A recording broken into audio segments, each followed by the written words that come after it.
You're listening to Head to Head, a Star Wars podcast. Two fans, two generations, all things Star Wars begins now. All right, well, hello, everybody. I'm Eric Vansel, and as you can see, I'm by myself today. I might as well actually just be Han Solo, because I don't have my co-host. Not exactly sure why, but you know what? That's okay, because we're still going to do a really good show for you guys today. So, this topic is kind of interesting. This came up. We were talking about some of the things that maybe we could talk about today. And honestly, of all the topics, even though there's a lot of things that are happening with Obi-Wan right now, there's a little bit of Ahsoka news, there's even some rumblings going on with films and some of the other things that might be coming up in 2023. This is a thing that really actually sort of caught my eye this week. And that is that George Lucas actually has some concerns about the character of Grogu. Now, of course, if you actually go in and read the articles and everything like that, there's really not a whole lot of, I would say, what you would call real concerns. To me, that's somewhat clickbaity. But when I was reading through it, though, what interested me the most about it was the fact that it does show that, at least as far as the Dave Filoni, Jon Favreau side of things, there are still things that are very much happening with George Lucas's involvement. So even though George Lucas isn't necessarily taking on any of the actual responsibilities, other than maybe he might direct a scene or he provides a lot of input, but Dave Filoni obviously still values his opinion and still tries to involve him. And as much as George Lucas has actually stayed away from the saga films, so he didn't really, you could tell that there was a little bit of a, I don't know if it was a resentment or maybe an anger or he was hurt or frustrated, or to be honest, it was probably a combination of all of it. But I'm thinking that he stayed away from the saga films because he was still a little bit upset that they didn't take his ideas for the treatment. Because a lot of people forget that George Lucas had ideas for episodes 7, 8, and 9. In fact, it was his understanding that he was going to turn over his treatments for episodes 7, 8, and 9, and then they would produce those, and then he would give input on it. He wouldn't necessarily direct it or even maybe even executive produce it, but he would definitely be involved in it. So it's really interesting that with the films, he doesn't have too much involvement. But then when it comes to the Disney Plus series, which of course Dave Filoni and Jon Favreau are pretty much the executive producers and direct a bunch of episodes and write it and everything else, Lucas is a lot more involved. And the reason for this is because Dave Filoni was basically the Padawan to George Lucas's Jedi Master. So now it comes to the article that we have today. And again, if you guys want to discuss anything related to any of the other topics, like the Obi-Wan stuff that's come out and everything, feel free to bring it up. I mean, as you know, when we get to the chat portion of the show, depending on how many people chat in or whatever, sometimes not too many people chat, sometimes the chat explodes, but the chat pretty much takes on the direction that it takes. I mean, I'm cool with whatever you guys want to talk about. That's the whole point of the show, actually, is, yes, we have a main topic that we do and everything else, but it's really a big discussion show, usually between Daryl and I, but he's not here. Not sure if he's having a technical problem or what, but hey, show goes on, right? So the whole idea behind this Grogu thing came from an article where it was really from a book. Okay, so there's a book that was released, The Art of the Mandalorian Season 2. And in that book, Dave Filoni recounts a conversation that he had with George Lucas, which is basically that Lucas's concern was that Grogu be trained in the ways of the Force. It's basically what it comes down to, is that he has to have the proper amount of training. Now, if you ask me, that's somewhat vague. Now, I'm not sure if Lucas was doing this on purpose or if there was some sort of a reason behind that, but because training could be anything. I mean, if you think about it, what does he really mean by that? Does he mean, okay, he's properly trained and it's kind of like Luke was, where he goes through months or whatever it is of proper Jedi training? Or is it just that he learns to somewhat channel his use of the Force and he's somewhat guided through it, but not necessarily in a schooled way like what you saw in the prequels, or even in a more typical Master Padawan thing like maybe you saw Yoda with Luke? Because if you remember, one of the criticisms that people had of Luke Skywalker even was the fact that, he just received what seemed like a couple of weeks of training and he's going up against Sith Lords. I mean, and you can understand that, but what you have to go back to in that situation is he is technically the grandchild of the Force. So, it's one of those things where he basically innately has a lot of power. And all he really needed from Yoda, from Obi-Wan, is just a little bit of direction. Because if you remember back in episode 4, A New Hope, he was somewhat aware that he had these abilities, but he didn't necessarily know anything about the Force. Because when Obi-Wan brought up the Force in A New Hope, Luke was basically like, the Force, and then Obi-Wan's like, the Force. And he goes into this whole explanation about it. So Luke really wasn't even aware of anything called the Force, but he knew, I do have this uncanny ability to pilot different ships or vehicles or whatever, and he could do a lot of things, and he senses things, and I think that Luke knew, or at least felt like he had a strong ability in certain things.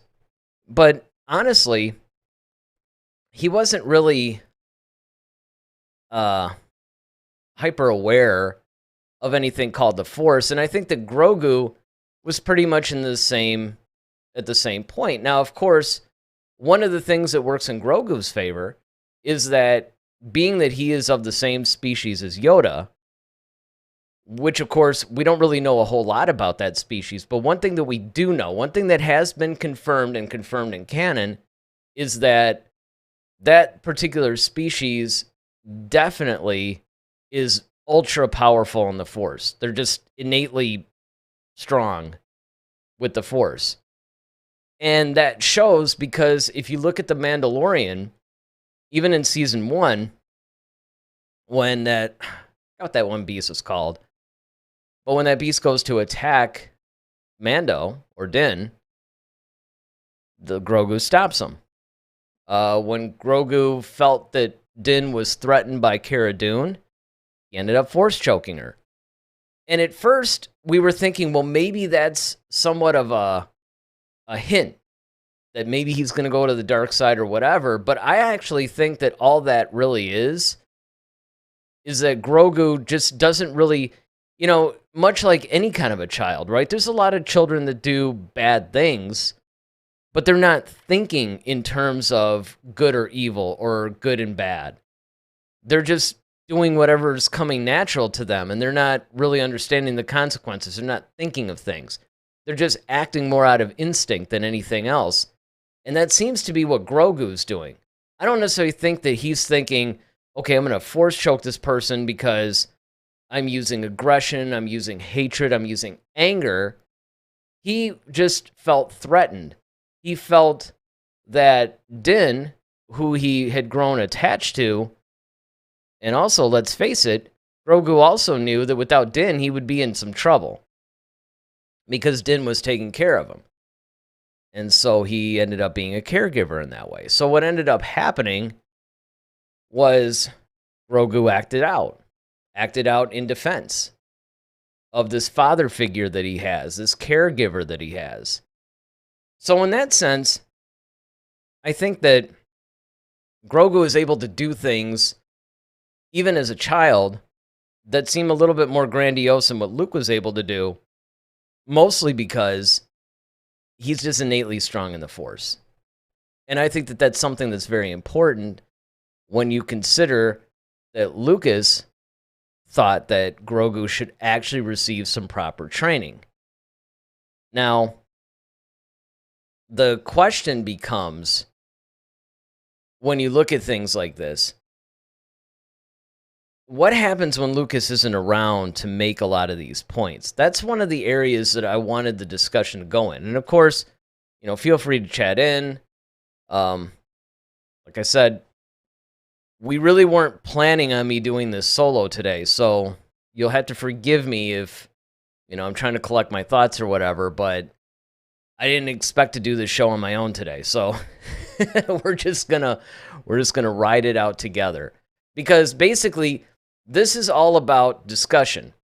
And one of the biggest discussion points, I think, that comes from this story, besides the fact that Lucas is actually weighing in on this particular topic, which I think is huge, because I actually think that we're getting closer and closer to figuring out what kind of species Yoda, Grogu, Yaddle, what are they? Because we don't really know too much about them, and that's been on purpose. Lucas has been purposely trying to not reveal their species. And I say trying to because there's been times where I think that they almost have to, but he finds a way around it. And then eventually, of course, he's not really obligated to at this point, because Yoda dies on after Return of the Jedi. Filoni had already taken over the Clone Wars, so he didn't have to worry about explaining anything there. But my feeling is the more that they start to deal with filling in the gaps between, say, episodes 3 and 4, the more that they explore a character like Grogu, who is obviously the same species, eventually they're going to have to start giving us a little bit more information about their species. Because don't forget, Yoda, although he hasn't shown up too much, he's definitely a primary character in the High Republic series. So they're not really shying away from Yoda. And what interests me about this is the fact that the more that you feature Yoda, Grogu, anybody from whatever the species is, you're going to have to start explaining some more things about them.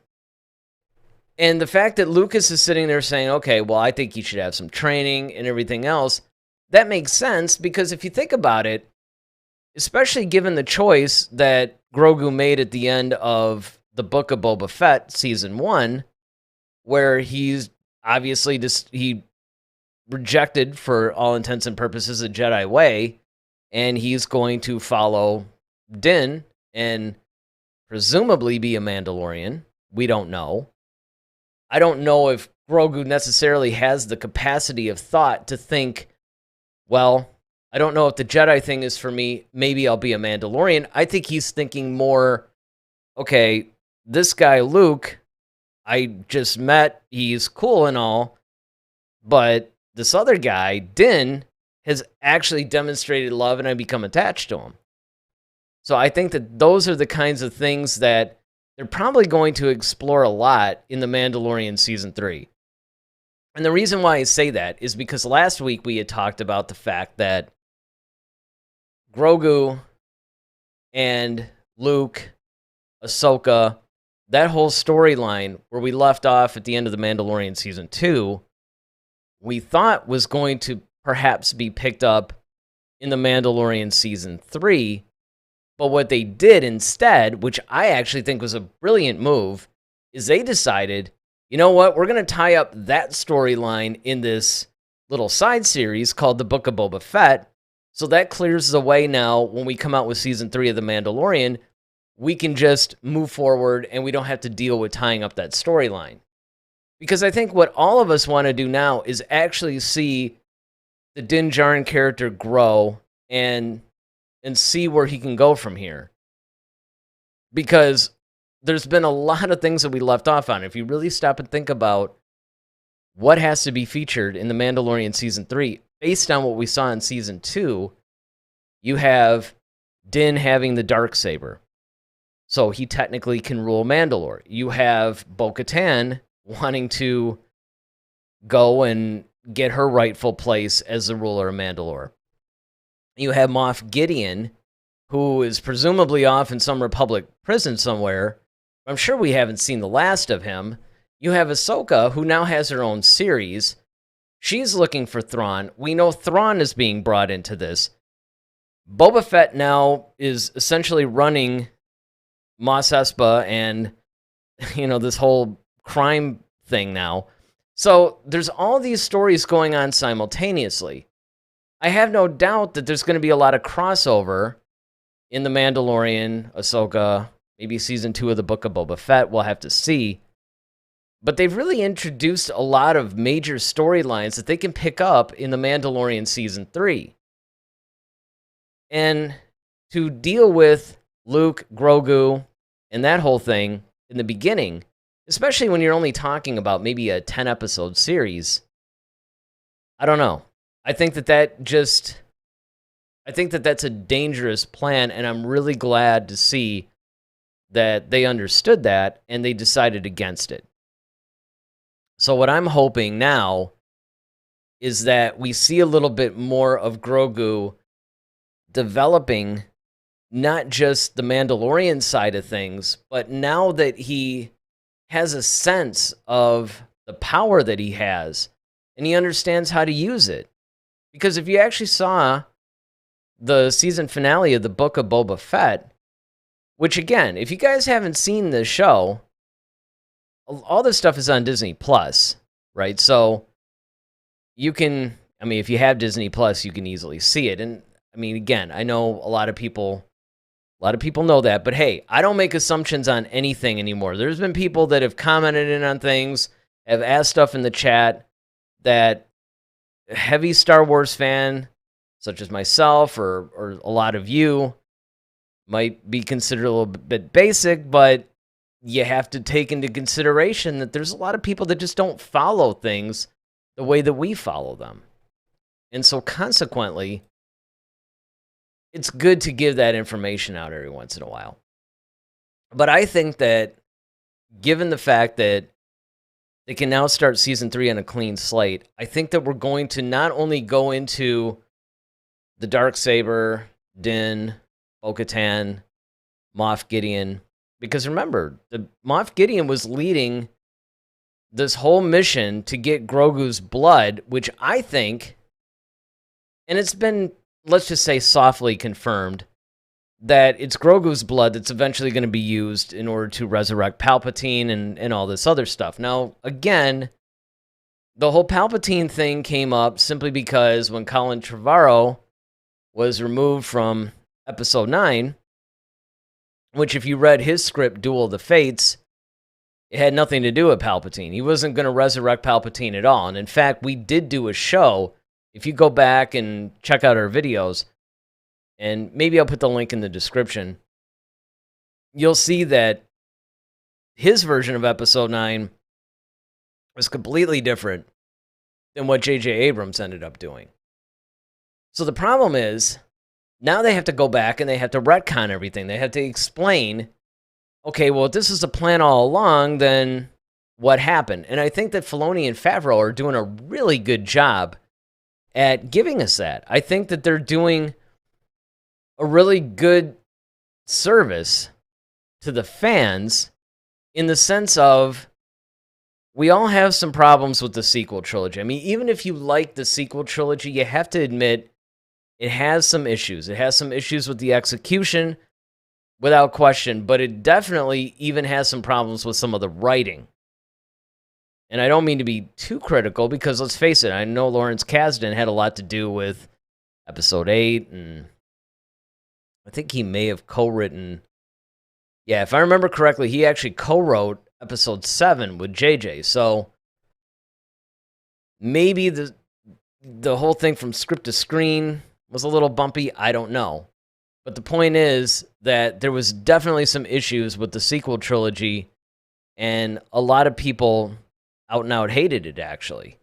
It's the first time in history I can ever remember where there was a huge blemish on the Star Wars franchise name. That continues to this day. Now, what's happening, to their credit, is that Favreau and Filoni are actually swinging things the other way. Now, granted, there's been a lot of criticism levied at the Book of Boba Fett as well. And we can't ignore that. Because it hasn't been totally as divisive as, say, The Last Jedi.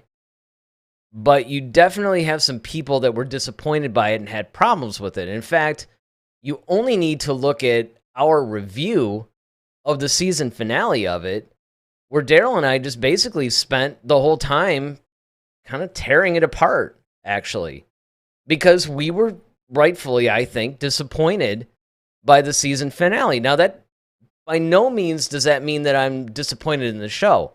Not at all. I actually still, overall, if you take the Book of Boba Fett, episodes 1 through 7, for what it is, it's good.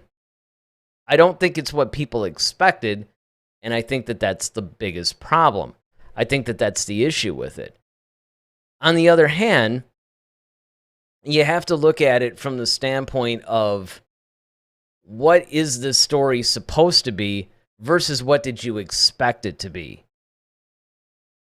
And when you look at the season finale, there was a lot of disappointing things about it. And even Grogu's appearance actually caused some division. You know, there were some people that were maybe not as keen on having him in it, or at least in it the way he was in it.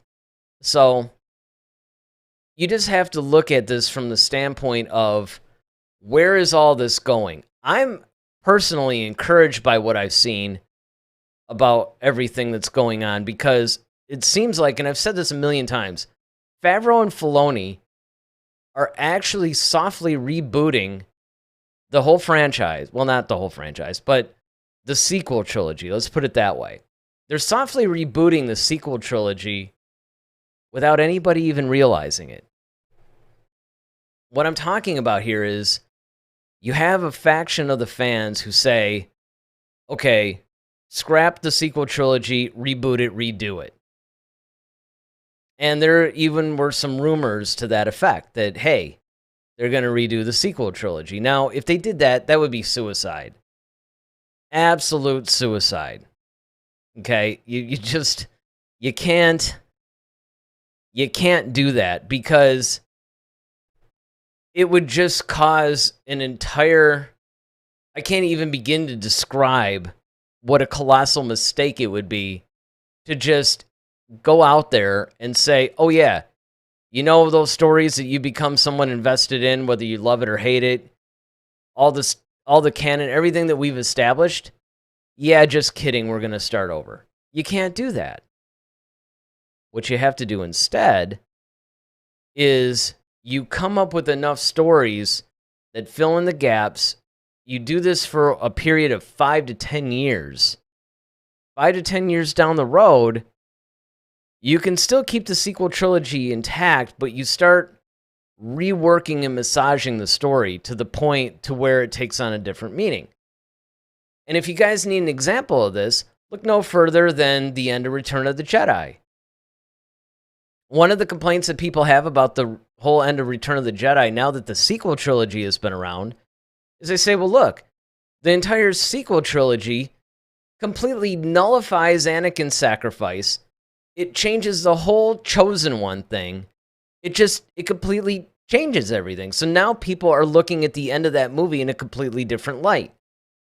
When you see Rogue One, which is essentially a prequel to A New Hope, you look at A New Hope a little bit differently. For those of you who have actually read Catalyst, which is the prequel novel for Rogue One, I wouldn't say it changes Rogue One, but it definitely enriches it.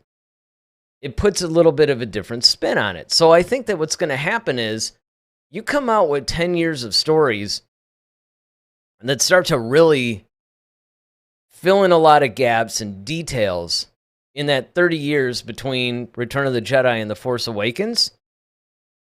I'm telling you, it's going to change the sequel trilogy to the point to where if you wanted to ignore the sequel trilogy, you could. And who knows, maybe in 10 years' time, they could do it. They could reboot it.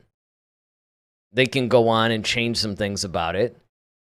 They sort of done that. If you actually look at the recent comic books that have come out, there's been a lot of comics lately that have taken place either between A New Hope and Empire Strikes Back, or more predominantly, between Empire Strikes Back and Return of the Jedi.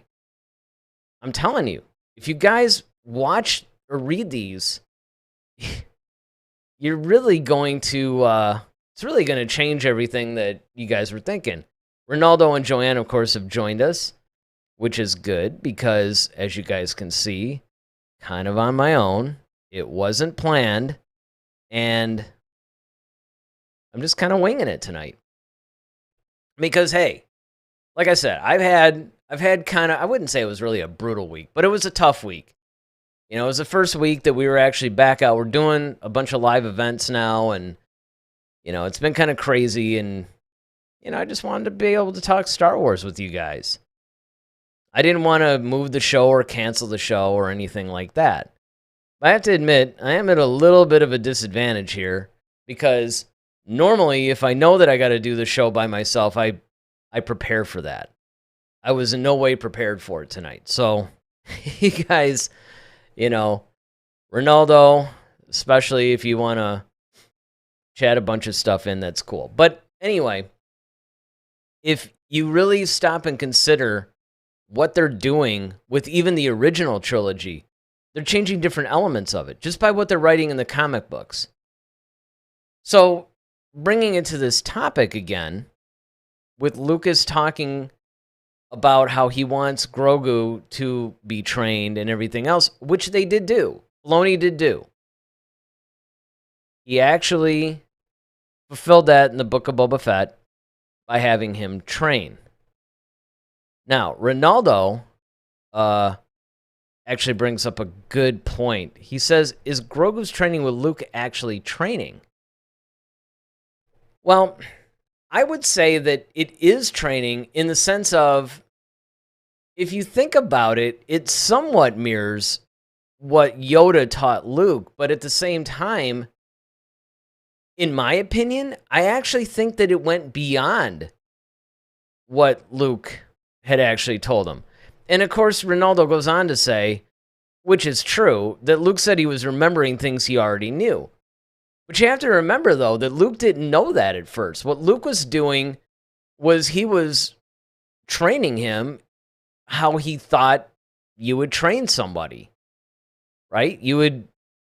He only figured out later, hey, I don't know if I'm really so much training this guy as he's just remembering things he knew. But Luke couldn't have known that until he initially trained him, and Grogu was picking this stuff up. See, that's what you have to understand. It wasn't so much that Luke wasn't really training him. It was that Luke was training him, but Grogu was going beyond, and he was picking things up faster, and that's what tipped Luke off to go, hey, maybe I'm not really so much training him as he's just remembering things. And I think that that's what you have to look at. Because again, it's interesting in the whole continuity of things. Now that they've actually united canon under one huge umbrella, right? So the movies, the TV series, the comics, the novels, it's all under one big canonical umbrella. One of the benefits of it is the fact that you can now fill in some gaps. You could do a lot of different things with it that you weren't really able to do before. So one of the things that's cool is we know through the comics that Ben Solo was actually Luke's first student. So I see this more like Luke is just getting his feet wet. He's learning how to be a teacher. See, before he was learning the ways of the Force and he was learning to be a good student. And this happens. Look, I started teaching high school kids when I was only a sophomore. I started teaching video production to juniors and seniors when I was a sophomore because I learned the stuff and I taught it. And when I first started teaching, I was only like 3 weeks ahead of the students. But as I went on, I learned more. And of course, I didn't go to school for teaching. I taught kids for 30 years. And I basically learned it on the job. And I think that where I was only 3 weeks ahead of the students at the time, not only did I learn more about production and things like that, so obviously my content knowledge was stronger, so I was able to teach the students better. But in addition to the content knowledge, I actually learned how to teach better. I learned to improve my teaching skills. And so therefore, when I would teach some people bass, being a bass player for decades, I did take on a few people and taught them a few things on bass. And so consequently, I utilized all these skills. I taught Sunday school classes for a while, right? So you got video production, biblical studies, and bass playing. None of that stuff has anything in common. But when you learn to actually teach, you can apply that to anything. You can teach people anything. And I think that that's what Luke was having to do was, yes, he became a Jedi Master. You could even argue he was starting to become a Grandmaster at this point. But the distinction is he wasn't yet a good teacher. So Ronaldo goes back to say, well, look, it felt like days to me, but just a few. And he was like, I actually think that Grogu had a longer training than Luke. Which I'll get to in a second, because this other comment really intrigues me.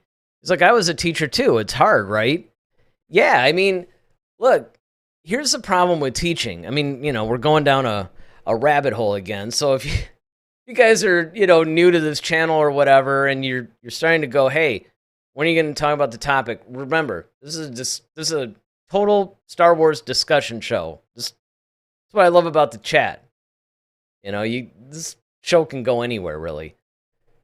The thing about teaching that's difficult is that, and this relates too, because Luke is going to learn this, and I think he's going to learn this by the time he gets enough students to have a Jedi Academy. But one of the things that makes teaching difficult is the fact that, say you got 30 kids in the room, or students, because they don't necessarily have to be kids. Yeah, 30 students. Each of those students have different or various levels of knowledge about whatever you're teaching. So, using my production thing as an example, there's some people who have had their hands on a camera and maybe they volunteered, at some organization or a church or something. Then you have some people that, have read about some things, or maybe they're astute enough to pick up things from television. Of course, now it's way different because everybody basically has a camera on their phone. But even back then, in the 80s and 90s, when I first started, I was just telling them, like, look, you guys use camera composition every day. If you've ever taken a picture of anybody, you're framing it up. You may not be that great at it, or sometimes you are great at it, but you just don't know the names or the rules or whatever. But the point is that everybody comes into it with a different content knowledge. On top of that, that would be hard enough. But what makes teaching even more difficult is not only are they coming at it with different levels of content knowledge, but you've got all these different learning styles. You learn as a teacher really quick that you teach somebody in a way that you've been taught, because that's what you first do. It's no different than playing an instrument. When you first play an instrument, first thing that you start doing is trying to emulate people that either have taught you or your favorite artist. If you play bass like I do, okay, what bass player is your favorite bass player? I'm going to play like that guy. And that's what you do.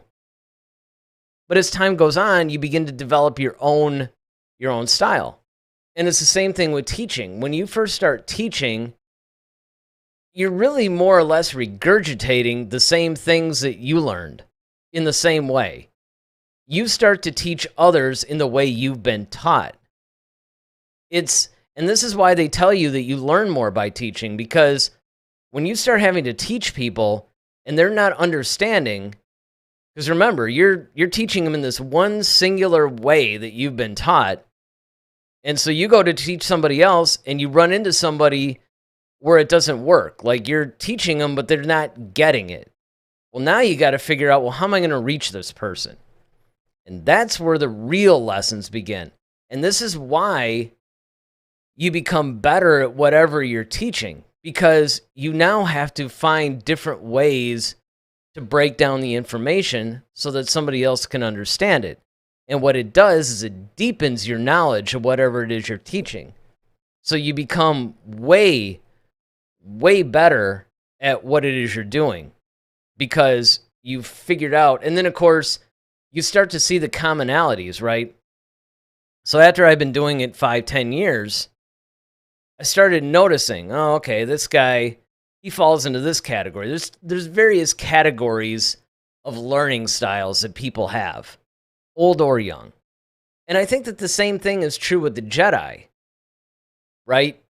Luke is basically teaching Grogu the way Yoda taught him. In fact, he even quotes him. He even said he was quoting him. Well, this is what Yoda told me. My master told me this, and now I'm telling you. It's more of a regurgitation of his own training. That's really what Luke was doing. And this is part of the reason why I think that Luke was lucky in a sense that it was Grogu, because if you think about it, Luke wasn't really as eloquent in the way he was training Grogu as Yoda was when he was training him. And that's because, look, Yoda had been doing that gig for a while.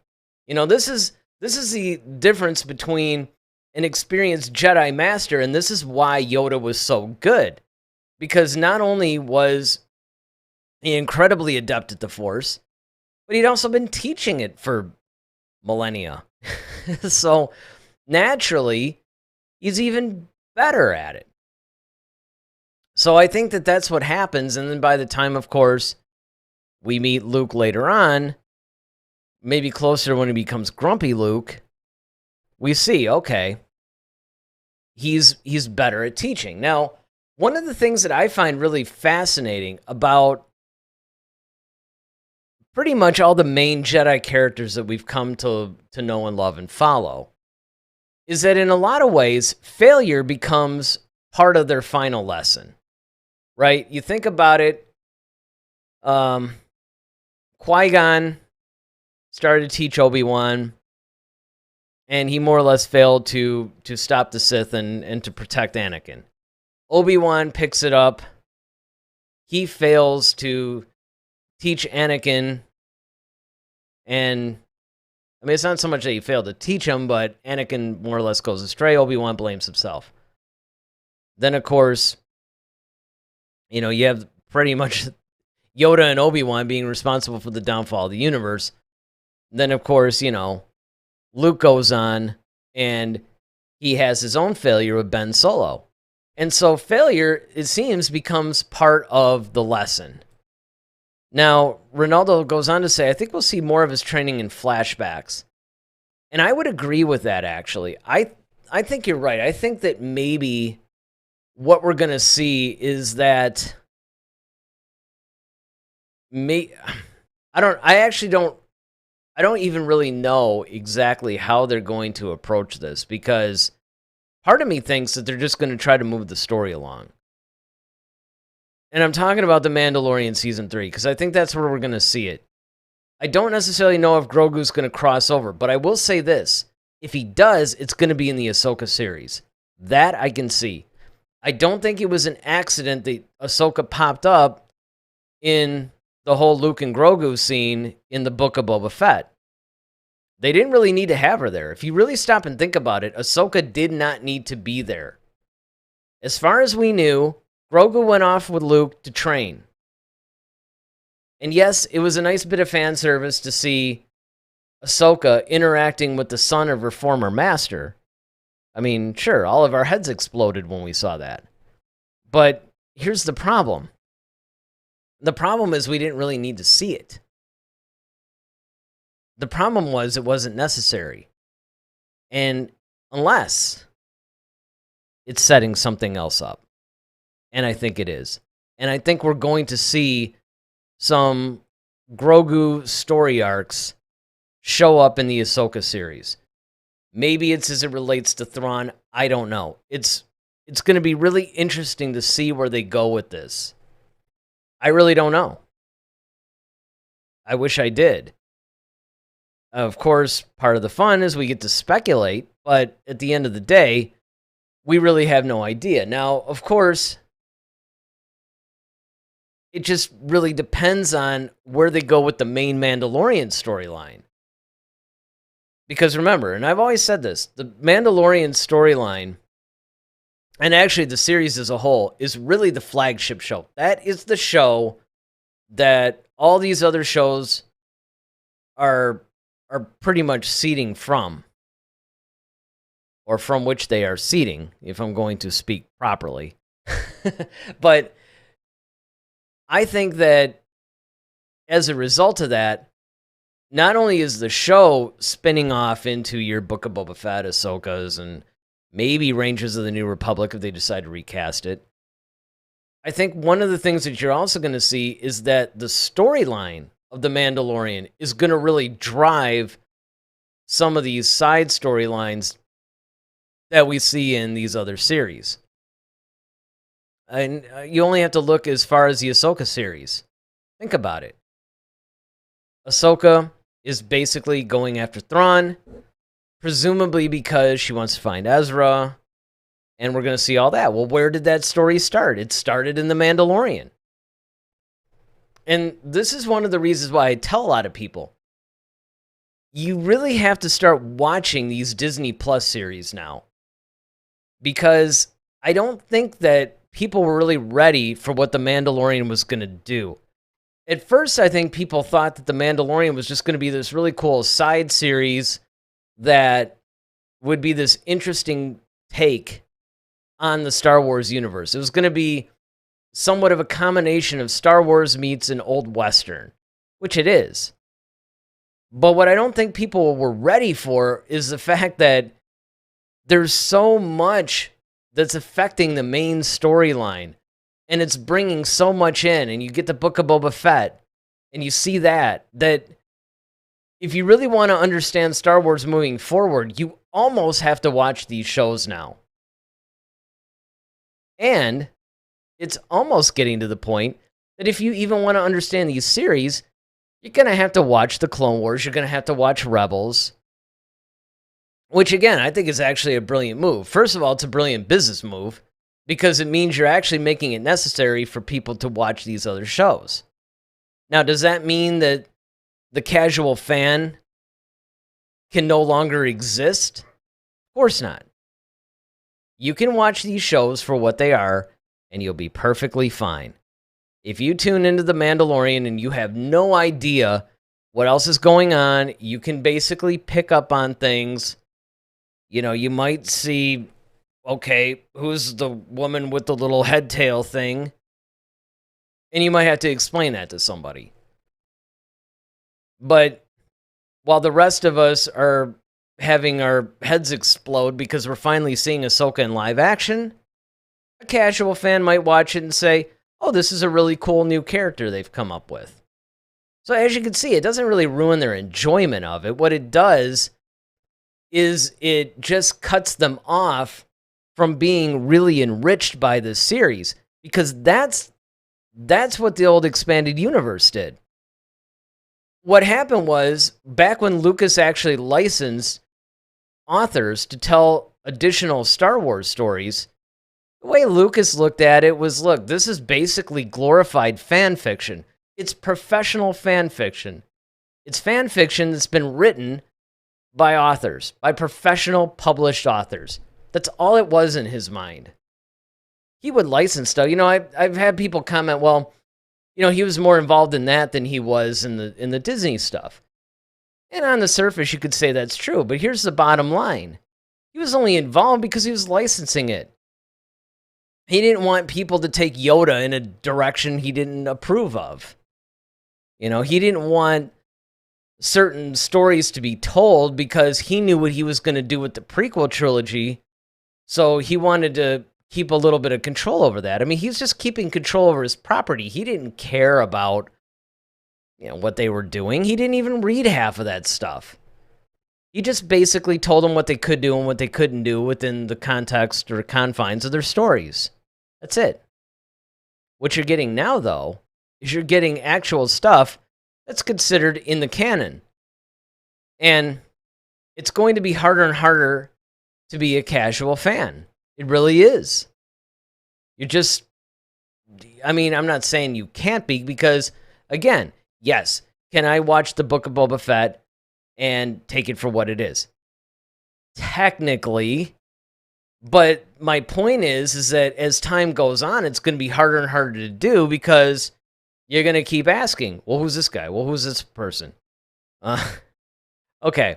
So Ronaldo says, did you see that Boba Fett last episode had more audience than Mandalorian Season 2 last episode? I did. He goes on to say like 36% more. I did, and this is why I wish Daryl was here, because, and we basically tore that episode apart. You helped us. So, I think it's interesting, but I don't think it means what people think it means. A lot of people are taking it to that people like the Book of Boba Fett better than the Mandalorian, or they were anticipating the season finale more than they were the Mandalorian season finale. You have to understand two things. Number one, the reason why the Book of Boba Fett was getting the audience it got was because the Mandalorian was so successful and so loved that people wanted more. Which, of course, goes into my second reason. What did the last 2 or 3 episodes have? The Mandalorian and Grogu. I mean, if you really want to be hyper-technical, you could actually look at the last 2 or 3 episodes of the Book of Boba Fett as maybe a soft premiere for Season 3 of The Mandalorian. So I don't think the numbers mean what people think it means, although it is encouraging. So Joanne writes, is today related to Baby Yoga? I think she means Yoda. So I don't actually know what that means. But I could try and take a stab at what I think it means. If you're talking about Grogu is Baby Yoda, which is a good point. I should probably point that out because, again, not everybody that watches this show is really up on all the Star Wars stuff. So Baby Yoda, as he was called for a while, was actually revealed to be called Grogu in Episode 5 of The Mandalorian Season 2. Once again, this is why I say it's really vital. And I shouldn't say it's vital. I mean, food, shelter, that kind of thing is vital. Let's put it like this. If you're actually into Star Wars and you're into it at a level that you care about some of the minutiae, or let's even put it this way. If you care enough about Star Wars to watch this show, where you're actually going on YouTube and you're actually watching all this stuff, right? You're watching a show that's basically a discussion about Star Wars. You probably care more than the casual fan does. If you do, you need to watch these series because I'm telling you, it's... Okay, so she clarified, is Yoda related to Baby Yoda? No. Well, I shouldn't say that. We actually don't know. Probably not. That would be... You got to remember, look, they're the same species. Well, so is every human on the planet. That would be like asking if Ronaldo's related to me just because we're both on the planet Earth and we're both humans. I mean, who knows? Maybe if I do an Ancestry.com thing, I might find out I am related to Ronaldo. I don't know. But the point is, you can't look at Grogu and Yoda and go, oh, they're some of the same species, so they must be related. This is a trap that I hate that a lot of shows fall into. I'll tell you what show's falling into that trap more than anything right now, at least among the fandom, is Cobra Kai. I'm part of the Cobra Kai Facebook, and I'm telling you, every post, they'll basically talk about, oh, this person is this person's father, or, they're related or something. And it's stupid. It's like, look, the show takes place in Los Angeles. And not to mention the fact that being the Cobra Kai, of course, is the sequel to the Karate Kid franchise, you already have Daniel LaRusso's legitimate daughter and son in the show that are prominent characters, right? And then you have Johnny Lawrence, who has his son in the show. But yet, all these other characters that pop up think that they're related to some other person in the Karate Kid franchise. And it's like, look, you can have people in a show that aren't related. That show takes place in LA. It's a pretty big city. Not everybody's related to everybody. And I think that that's the problem that people have in the Star Wars universe, is that we want that familiarity. We want people to... We want to keep that universe... As much as we all say we want to keep the universe big, we don't. We want to shrink it. Oh, what's her name? Was it like Jenna or something like that? It was the girl in The Rise of Skywalker. She was all... Everybody thought that, just because she was an African-American person, oh, she must be related to Lando. It's like, well, why? That doesn't even make any sense. Why does she have to be related to Lando? All right, so Ronaldo says, at least I hope he's not related to him. I don't want Yoda having a kid. Yeah, look, I just got past Palpatine having grandkids, right? I mean, and granted, okay, they were created, they were actually clones. It's like, okay, cool. But again, yeah, people... Not everybody has to be related. Yeah, I mean, I know we all love our shows, and we love the characters, and we fall in love with some characters, and it's really tempting to say, well, what if Yoda is Grogu's grandfather or father or whatever the case may be? We don't know. And look, 2 years from now, we might find out that is the case. But I guarantee you, if it's the case, they're going to have a really good story-related reason, I should say, to do it.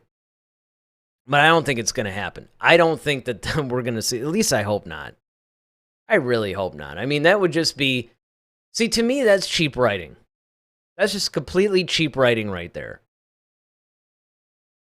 Why... Just because they're the same species, why would they have to be related? That's just... But yet, you have everybody in the world saying that. Now, you have to also remember, too, for people that don't really watch a show or might wonder, it would be easy to fall into the trap of wondering if they are related. That I understand. But, because we all thought the same thing. Look, when you saw the end of, and I think that was the end of, like, episode 1, or maybe it was episode 2. But it was within the first 2 episodes of The Mandalorian Season 1. You see that little finger coming up, and then Mando touches it, and you see it's a baby Yoda. That's because we don't know what species it is, so we don't know what else to call it, so that's why everybody called it a baby Yoda. So here's the funny part of it. We don't know where it's from. They could be related. But... instantly, you want to relate that to another beloved character. Hey, what if Grogu is Yaddle's kid? See, everybody forgets about Yaddle. Yaddle, of course, being a female of the species, who was on the Jedi Council in the Phantom Menace, and I don't remember if we saw her in the Attack of the Clones or not. I think she was only in the Phantom Menace. The point is, she was an official member of the council during that period of time. The other thing is we got to see what we learn in the High Republic. There's been, I talked earlier about all this news that's coming out about the Obi-Wan series and things like that. But there's been a lot of news coming out of the High Republic, too.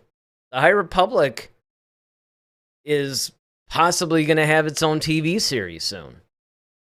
They're casting actors. At least that's what they say. I mean, we'll have to find out. But right now in the High Republic, where we're at least in Phase 1, is that Yoda is basically taking a sabbatical, right? He's sort of he was mainly a teacher. He's taking a sabbatical. He's kind of doing his own thing. Now, Phase 2 is supposed to take place 150 years before Phase 1. So we'll have to see what happens. Don't forget, you also had The Acolyte. The Acolyte, which is an upcoming Disney Plus series, it's going to focus more on a Sith Lord in training. That's going to be toward the tail end of the High Republic. So Yoda could cross there too. We just don't know. Ronaldo says something that I think we're all thinking. Yaddle is a horrible name. I don't know what else to say. I always thought that was the truth. That why would Lucas come up with that name? To me, that was lazy writing. It's kind of, I don't know. Hey, if you guys think that Yaddle is a great name, leave that in the comments. If you think it's a terrible name, leave that in the comments. And hey, while we're talking about it, don't forget to hit that like button, because that like button really helps us. You have no idea. It basically helps the channel. It helps us grow. It puts us in front of more people. I keep saying too, a lot of people on YouTube say hit the subscribe button, hit the like button, hit the notification bell. And yes, we do want you to do all that. But I'm going to go a step further. I want you to hit the share button, copy the link, and post it on your social media so more people find out about us. But that's kind of next level. If all you can do or want to do is hit that like button, I'm good with that too. All right. Ronaldo says, what if Grogu is Yoda and Yaddle's son? He says it would be awful. It would be awful. Because again, I'm going to go back to what I said before. It would be lazy writing. Why would you... I don't even know why somebody would do that. I have no idea why somebody would even write that. But you can't put it past them. Because one of the things that's, I think, dangerous about Star Wars under Disney is that while they do some cool stuff, depending on who's writing it, they also do some things that just completely miss the mark. And to me, it actually undoes everything that Lucas tried to do when he built this trilogy. And I know that there was a backlash about the prequel trilogy. I get it. Look, I was there. And I understand it. Of course, now people are like, well, the prequel trilogy looks like the original trilogy compared to the sequels. And that's my thing. Is like, look, time has basically sort of healed all wounds when it comes to the sequel or to the prequel trilogy. A Boatwright Family in Comics writes to us, says, hey everyone, sorry I'm late. Well, like I always say, better late than never. I'll tell you what, as to make up for it, hit the like button for us. So that puts us in front of more people. We always like that. No pun intended. But everybody that hated the prequel trilogy at the time now looks back on it fondly. And especially after the sequels, everybody's like, hey, maybe the prequels weren't so bad, because at least Lucas was doing it. And that's the problem, is that you really don't know what direction they're going to go in. I remember back in 2012, it's like 10 years ago. This is actually not quite yet. Around September, October, maybe October. It was October or September maybe of 2012 that I remember the announcement of the sale of Lucasfilm to Disney occurred. Okay? So we're coming up on the 10-year anniversary. And I remember one of the things that I had said was I had long wanted Star Wars to get from under the thumb of Lucas in the hands of more writers, directors. So in other words, more people could actually make the films. It didn't just have to come from Lucas. And of course, I had two arguments for that. My first was the fact that, hey, you get more Star Wars stories. They're just not all coming from one source. And I was basing this on, believe it or not, the old expanded universe or Legends, because I kept thinking, man, I just read this latest book or whatever. What a cool movie this would be. But it's too bad it'll never be a movie because Lucas will never do it. So when Disney first bought it, there were two things that I think I and a lot of fans thought at the time. Number one, we all thought that episodes 7, 8, and 9 would be the Thrawn the Timothy Zahn Thrawn trilogy. Everybody thought that. Yes, finally. Because why wouldn't you? It's right there. It's already written. And this is even before we knew that Lucas had his own treatments for it. But it made sense. Second thing we thought, oh, well, now that Disney bought it, maybe they'll actually start making films out of these wonderful books that we have. I mean, you could have made, if it were me, I'd make a Disney Plus series out of the new Jedi Order. Or either that or a ton of movies, but it would probably function better as a series. I mean, that thing was like 22, 23 books. You'd be making a lot of movies. Of course, don't get me wrong, not all of them were good. I mean, there's a lot of dead weight in there, but you could probably condense the story down if they had done it a little bit better. You probably could have done it in 10 books. But, hey, why not? Okay, let me get back to the chats here. Ronaldo says, you think the same will happen with the sequels? Oh, that's a good question. Because you do have a point. People vilified the prequels much the same way they're maligning the sequels. So, will in, say, 20 years' time, people look back on the sequels fondly? Probably not. And I'll tell you why. Because back then, the reason why I think the prequels were looked at poorly, even though you can argue from a more film student, film snob perspective that the original trilogy were just better films. Okay, aside from that, one of the things that Lucas always cautioned people was like, look, these movies are ultimately made for kids. Problem is, when those kids grew up, and they're no longer 7 or 8, they're now like 29, 30. The prequels come out. You start to go, I don't know. This wasn't as good as the original trilogy to me. Yeah, you know why? Because you're probably like 10 years old when the original trilogy came out. Now, again, you can make the argument they were better films, and I would agree with that. Of course they were. But I think a lot of it had to do with the fact that you were really into it as a kid. It spoke to you. It said something to you. The difference is back then, the prequels were the first instance where the kids that were raised on Star Wars grew up and you had a new batch of kids. Now, I remember a lot of people that were complaining about the prequels were the people who were in my age group. People that grew up with the original trilogy and expected the movies to grow up with them. So in other words, when they got to be 20, 30, 40 years old, and they had grown up on the original trilogy, we all thought the prequels were going to be a little bit darker, more adult themed, because that's what we want now. But Lucas is like, these are now for the second generation. Oh, sure, they're going to tell the story and fill in a lot of the gaps of the original trilogy, no doubt.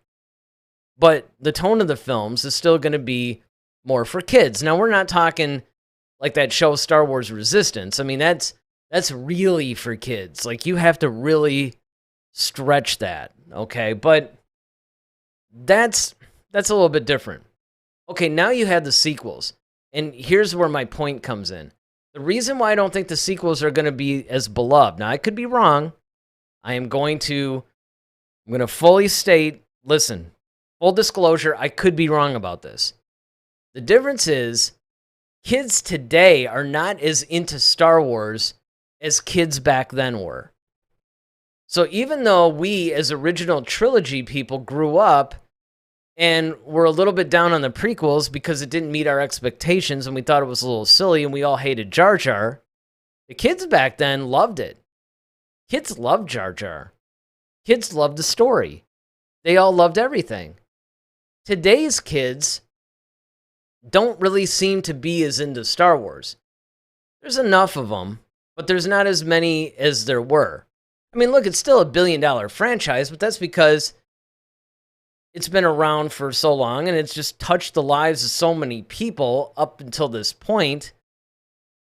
That's why I wonder what's going to happen 50 years down the line when people like me are dead and gone and prequel trilogy fans are dead and gone and sequel trilogy fans are probably like 80.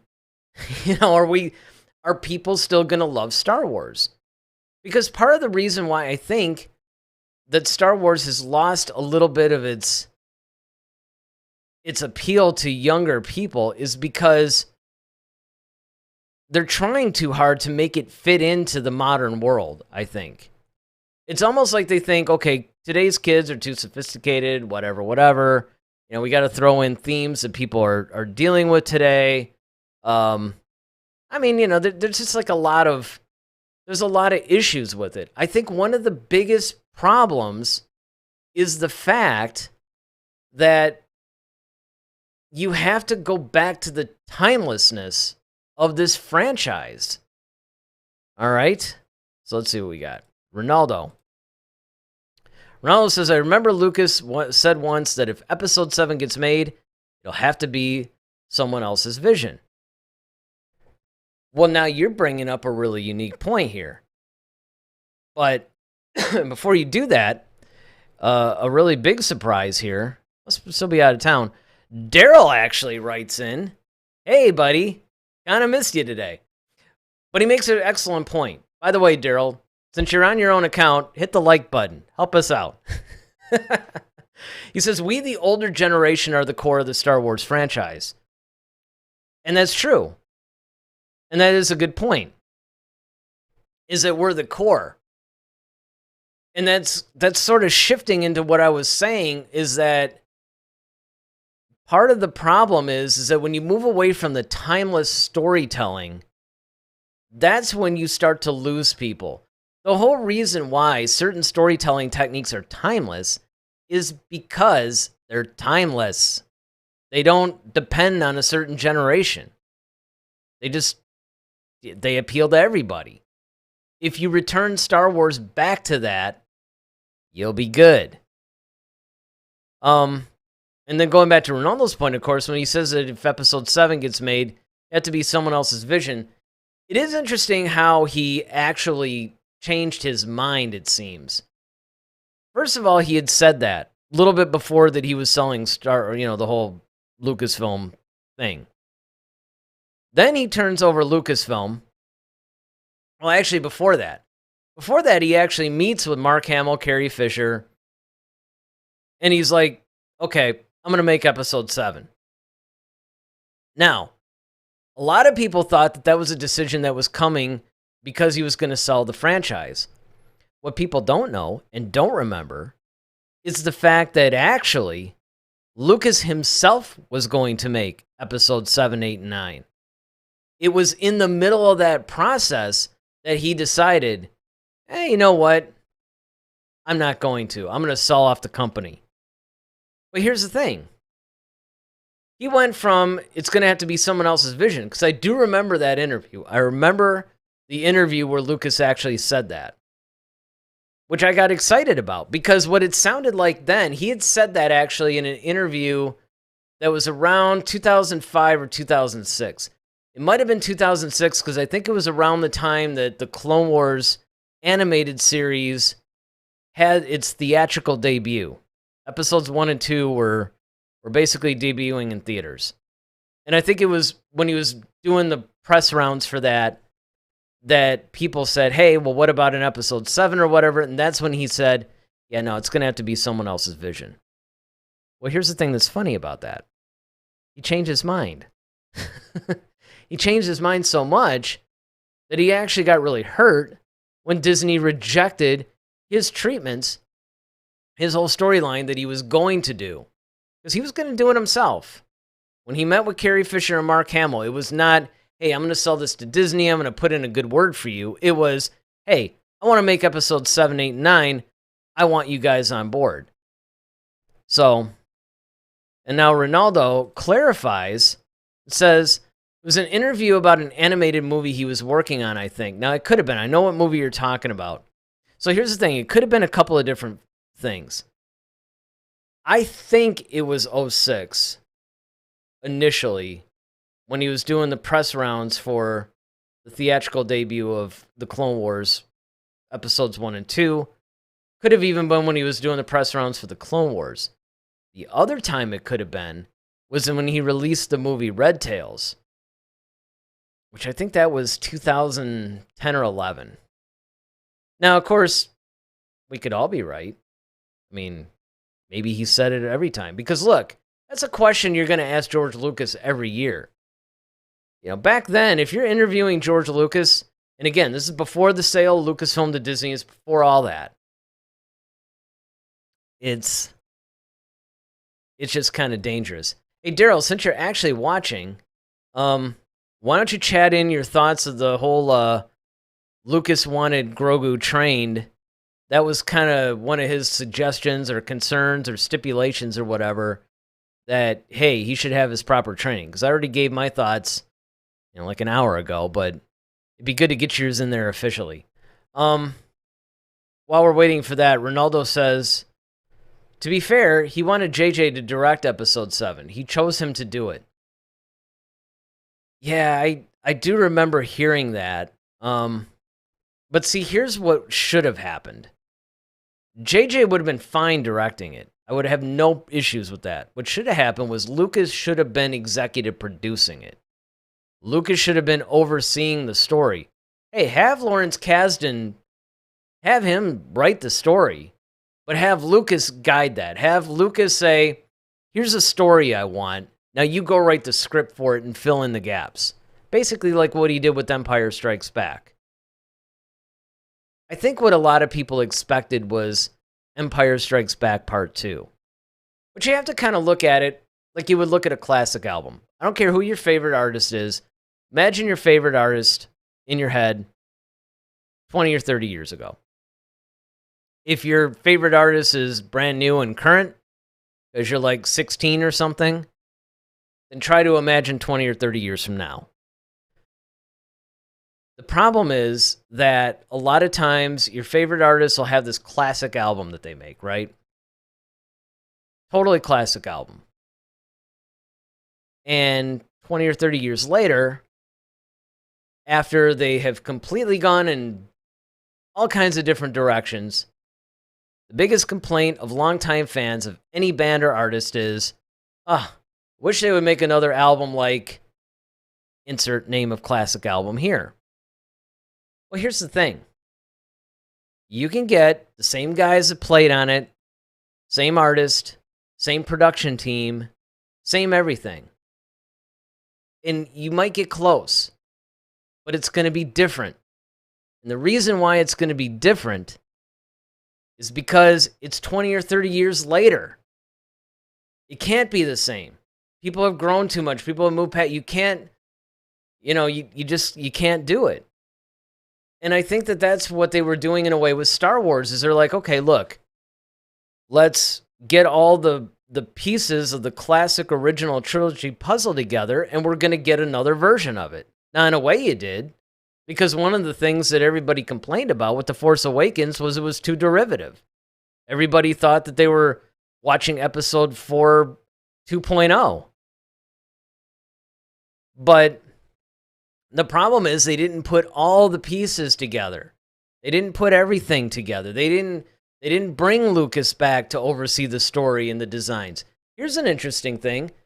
Lucas actually designed, this is another thing that came from this, by the way. He designed the stormtroopers, the death troopers in Rogue One. And one of the things that he had said about it was a very classic design. He said that design should be simple. They should be very simple, almost like a child can draw them. Simple shapes. If you see a silhouette, you recognize a character amazingly. When I was reading this, I was thinking in my head, what a brilliant guy this is. What a brilliant storyteller to actually see that, to understand that. To understand storytelling to this degree, to understand visual arts to this degree. This is the guy, no matter how you feel about him, that you need to put in charge. Now, I'm not saying he should direct another film. Although at this point, I wouldn't actually mind seeing what he comes up with.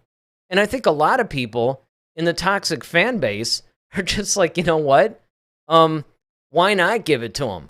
I mean, he couldn't screw it up any more than everybody else has. But I think beyond that, what I find interesting is, don't necessarily have him direct it. I would like to see what he does overseeing it. Let's see. So now Daryl has chatted in his thing. He said, I can understand why he wanted Grogu trained considering his age and the time period he's from, because it would make sense why he's so powerful and kind of know what to do in a situation. And yeah, that sort of mirrors what I was saying earlier as well. And that is that Grogu wasn't, I'll reiterate it because I don't think a lot of you guys were here when I said it. but basically, Grogu's not acting out of a good or evil thing. I had basically said in the beginning of the show, look, when he saved Din from that beast or whatever in episode 1, he levitated the thing and pretty much saved that rhino-looking thing from killing Din. Okay, that was considered more of like a light side. Hey, that's a good Jedi thing to do. Okay, go to season 2, or it might even been later in season 1, but I think it was season 2, where he goes to talk to Cara Dune. Cara Dune seems like she's possibly a little threatening, and Grogu force chokes her. Now, I don't really think there was any maliciousness to that. I think what it was is that Grogu had bonded with Din, and let's face it, Grogu needed him. And he saw this woman as a threat to not only a father figure that he's growing an attachment to and growing to love, but also his caregiver. And he just instinctively used this power. He's not thinking of light side, dark side, because he doesn't know. Now, given what we learned in the book of Boba Fett, we don't really know, do we? He has had some training, but you also have to think in terms of he's a child, right? I used the example earlier.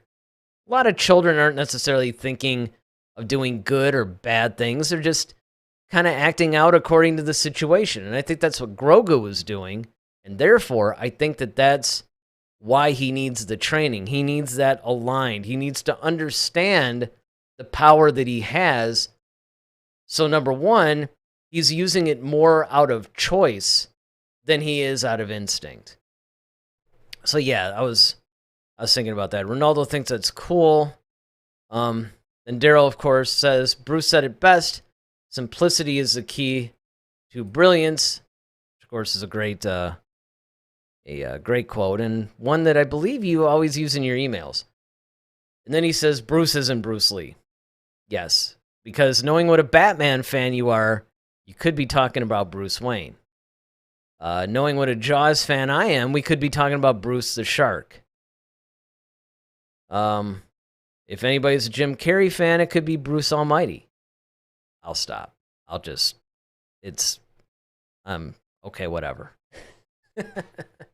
Look, guys, this is what happens when you leave me alone. So you shouldn't leave me alone.